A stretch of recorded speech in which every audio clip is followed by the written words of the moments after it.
I'm actually going to go slightly off-piste here and build on what Richard said, because 2 nights ago I went out to dinner with a bunch of geneticists.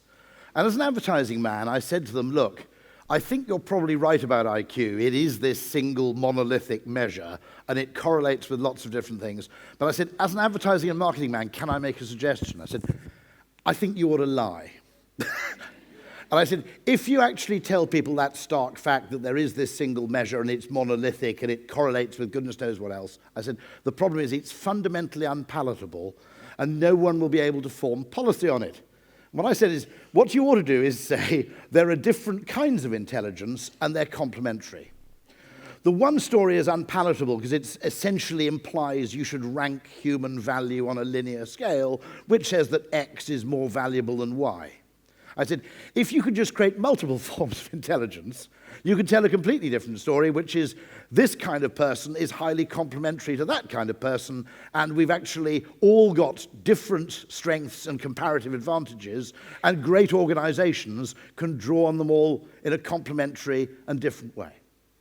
What it now appears is that you don't need to lie to do this. This is, in fact, neuroscientific truth. So I'm extraordinarily grateful for that last talk. What I'm also going to do is build quite a lot on what Professor Pine, who would make an excellent, I think, new participant in a new gender-neutral form of Cluedo, by the way, as a name.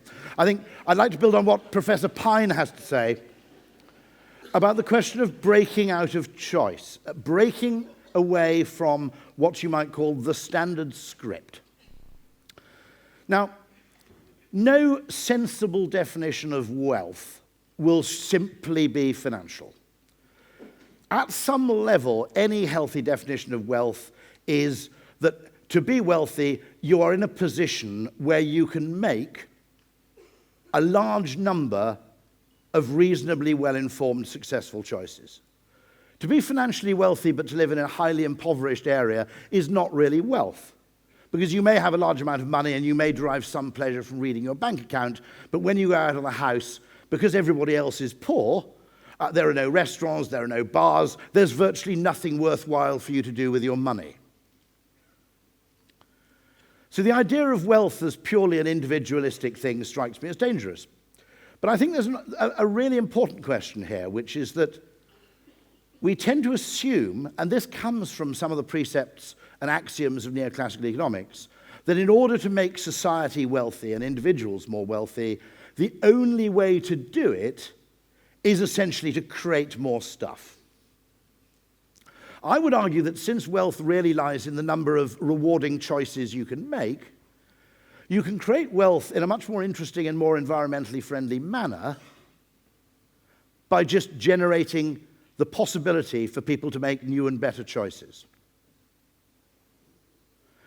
Once you define wealth in that way, the whole tenor of debate becomes different. The problem, I think, here lies in the central axioms of neoclassical economics, one of which is that we all make decisions, and the reason they make this assumption is simply to make economics look like it's a science. In order to make economics look like it's a science where the maths is reasonably tractable and the things that are important are expressible in numerical form, you make a whole series of assumptions. And the assumptions are that we all are a series of utility-maximizing actors making decisions in standalone economic transactions in an atmosphere of perfect information and perfect trust. Now, just to be clear about this, I completely accept the idea that scientists have to make assumptions in order to develop models. I would argue these aren't actually assumptions. They're barefaced lies. None of that is true. First of all, there almost never on Earth do you find the conditions of perfect information and perfect trust. Secondly, even if you could create those conditions, our brains did not evolve to make decisions under such conditions. Most of our evolutionary inheritance took place in cases where we had to make decisions using deeply imperfect and incomplete information. We probably had to make those decisions in limited time and in an environment where it was never entirely clear who you could trust.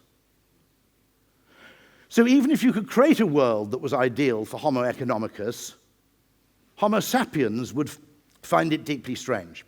Now, part of the problem of that assumption, which is that people have perfect information and perfect trust, is you assume that people already are making the best choices they possibly can, and the only possible way of creating economic value is to add more choices.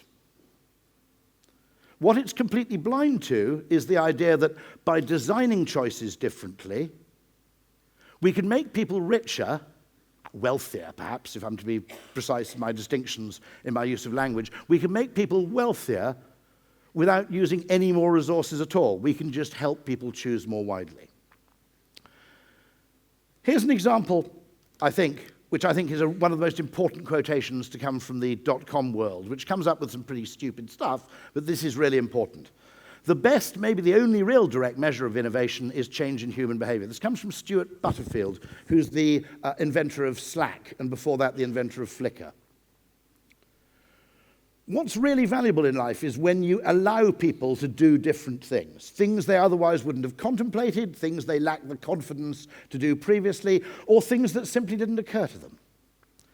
I would argue that marketing plays just as great a role in innovation, by the way, as technology does, for the simple reason that it's one thing to come up with a technology, it's a separate, and in some cases, more difficult challenge to get people comfortably to adopt a new behavior. And the reason for that, as I said, is the distinction between the economic idea of how we make decisions and an evolutionary psychologist's idea. One of the things that's deeply embedded in us for perfectly healthy evolutionary reasons is that, by and large, we're not trying to maximize anything. We're trying to avoid catastrophe. As an evolutionary biologist explained it to me, there are far more ways of dying than there are of surviving. And so our brain is calibrated slightly like a smoke detector. We want something that's pretty good, but we definitely don't want it to be terrible. When you're making decisions under uncertainty, it isn't just the average outcome that matters, it's the variance. That's why I ignore sat-navs when I go to an airport. What the sat-nav is telling me is the fastest route on average. On the way home, that's pretty good. On the way to the airport, I ignore the sat-nav and take A roads. Why? Because my brain also factors in. I did this instinctively before I realized what the maths was. The A road will always be 20 minutes slower, but unlike the motorway, where if a lorry jackknifes at Clackett Lane, I'm basically there all morning, the A road will never be so significantly slower that I miss my plane. The motorway has a higher average, but a far more extreme variance. The A road also has higher optionality. I can turn off it if there's a problem and try route C or route D or route E. On the motorway, I'm effectively trapped. Okay, unless you've got a 4x4 vehicle and you're prepared to drive through a fence, there's really no escape. It's an interesting question, by the way, in motorway design, why nobody spotted this problem. A proper motorway, really, is designed for optimal conditions. What they forgot to include is little emergency exits if things go badly wrong.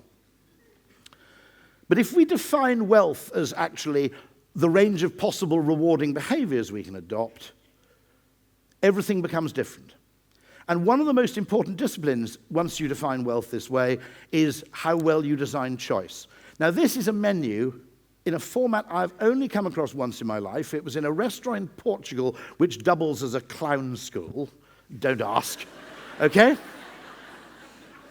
It was actually a very good meal. Now, I personally think every restaurant meal should take this format. As you can see, this was taken in the era before mobile phones had very good cameras, and as you can also see by the appalling focus, I think it was taken after lunch. I think I asked them to bring a menu back. This is how it works. You choose the menu Branco, the menu Amarillo. Sorry, I've too much Dora the Explorer there. Then there's the orange one, the red one, or the green one. Each one is a set menu, but you can substitute laterally any way you like. So it offers you exactly the same amount of freedom as an a la carte menu.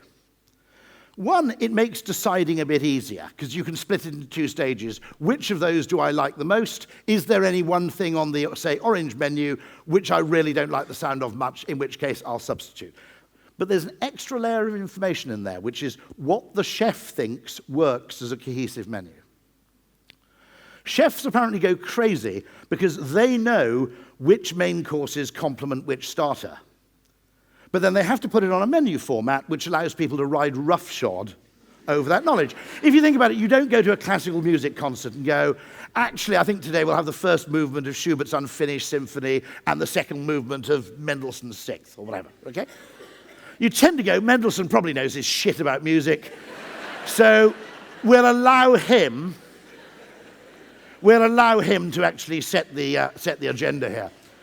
But with restaurants, no, we ignore the chef's recommendations completely, and we just pick things at random. You're still free to pick things at random, if you want to be perverse here, but you have an extra layer of information which is not freedom-reducing in the slightest, but I would argue it's welfare-enhancing. Now, why aren't all menus designed like this? There is a very strange facet of the human brain, which is that when the choices we're presented with are bad, we don't notice. We seem to have evolved to make decisions instantaneously using whatever information is to hand, something that Daniel Kahneman's remarked on. It's very rare for people, when you present them with a choice, to say, before I can make this decision, I need more information. Let me give you an example. Driving back from Deal towards Sevenoaks, and Brighton is actually an incredibly germane audience to give you this example. You come, as you drive along the M20 towards the M25, you come to this sign. Now, to start with, the sign is shit, because it relies on you knowing London is signposted in both lanes. Dartford Crossing, which of course mentally is to the right, is obviously to the left-hand lane. Even people in Swanley don't know whether it's south or north of the M20. There is no primary route destination. It should say Brighton or Gatwick, or something we can actually get our head around. So you get to that thing, you're probably tooling along at about 75 at that point, and you go, shit, I didn't really understand that sign at all. Okay. Now, just to be clear, has anybody in the audience ever missed the turn for the M25 coming back from Dover? And I've got about 8, 10, more, okay? You've all done it, right? Now, if you think you're weird, this is Brighton, and there's a large number of people. I got one person raising their hand when I asked the question in Johannesburg. This is a widespread problem. And after I had made this mistake for the 4th time, I finally asked the question, maybe it's not you, it's them. So I went on Google Street View. As you can see, this is a screen grab from Google Street View. I went, okay, so you get to this sign, you go, I don't understand this. Where the hell's Swanley? What's going on? Swanley is chiefly famous for a road rage killing rather than as a place on the M25. Don't worry, because here on the horizon, I can see another gantry. You can just see that just on the horizon. I will wait for the next signpost, and I will use it to inform my choice. And so you go, not to worry, let's wait for the next signpost. And as you approach it, before you can read what it says, so it wasn't you, it's them. And I've complained to the Highways Agency about this and said, look, by the time you can read that sign, it's too late to act on the information it contains. Frankly, for all the value of that sign, you might as well just paint, instead of London and Lewisham, you might as well paint, ha ha, you've missed the turning, you dickhead. Right? And yet the strange thing was, and this is what's odd about it, I think something about the evolved brain, it was only after I'd made the mistake repeatedly, and I suddenly realized, hold on, you're not in the habit of missing motorway exits everywhere you go. What's so special about this one? That I finally discovered how unbelievably, mind-blowingly, actually not only stupid, but dangerous that is. Because a certain percentage of people then swerve across the stripy bit into the path of oncoming traffic. But we didn't notice that there was something wrong. We just made a bad decision. And I think that's true about a lot of choices I could share. I'm going to make myself unpopular. I'm going to make myself unpopular twice in this talk. Once at the end when I suggest that baking programs should be banned for 2 years. Because they're stupid. Okay, right, okay, sorry. There is minority support for that anyway. And the second one when I suggest that wine as a drink is overrated. Ooh. Okay. Basically, there is never a situation where white wine is nicer than a gin and tonic. We're just pretending, okay? Just pretentious middle-class toss. You know, it's like the Princess and the Pea. You claim you care about these totally irrelevant distinctions. It's also massively inconsistent wine when you think about it. If I opened a bottle of cornflakes and they were all soggy and black, and I rang up the Kellogg's company and they said, oh, that's the 2016 cornflake. We had slightly late rainfall. I would not go, marvellous Kellogg's, let me try and notice some of the exciting new taste features. I'd go, sort your fucking act out, Kellogg's. Okay? I want the third bloody box to taste like the first. But with wine, no. It's perfectly acceptable to have absolutely no quality control whatsoever. Okay. Now, when you go into a restaurant, what happens? You are effectively manipulated to buy wine. First of all, there are wine glasses on the table. We found that if you remove these, wine consumption goes down. Secondly, you're handed a drinks list, which is not called a drinks list, it's called the wine list, right? Now, that contains, in choice architecture, about 4 pages of totally unnecessary variety of red and white wine of various price points, and then a small laminated page at the back for the deviants and perverts who want to drink an alcoholic drink from a country that's actually mastered the technology required for brewing or distillation. And then what happens, even cleverer still, they then pass the wine list to one person. Now, there's only one alcoholic drink you can share among a whole table of people. So the second that guy says red or white, it's game over for the gin drinkers. You've basically been bullied into position, but you never object. The choice architecture of ordering wine in a restaurant is basically the same as that you find on the M20. We don't notice when our choices are presented in a choice-limiting way. This is an airline website. Notice it asks you what class of ticket do you want before you know the price difference. It's a totally stupid point to ask that question. Patently, if it's 20 quid more to go in premium economy, I'm on. If it's 2,000, I'm not. You cannot answer that question at that point on the website. Nonetheless, they ask it, and we make our best stab at it. Okay? We don't notice when choice architecture is bad. So by improving choice architecture, we can increase human wealth without increasing human consumption. This is a beautiful example, by the way, the Ocado Green Van, which gets people to choose an environmentally friendly thing without offering them a financial incentive. It just makes the van green. I asked someone at Ocado, how well does it work? He said, I'm not allowed to tell you. I said, go on, give me a clue. He said, let me just say this, you wouldn't believe it. Changes to choice can solve massive problems. The delayed prescription reduces unnecessary prescriptions of antibiotics by a significant factor. The patient leaves the doctor perfectly happy because they've got a bit of paper in their hand. It's post-dated to Friday. Most of them never go and cash it in because they're feeling better by then.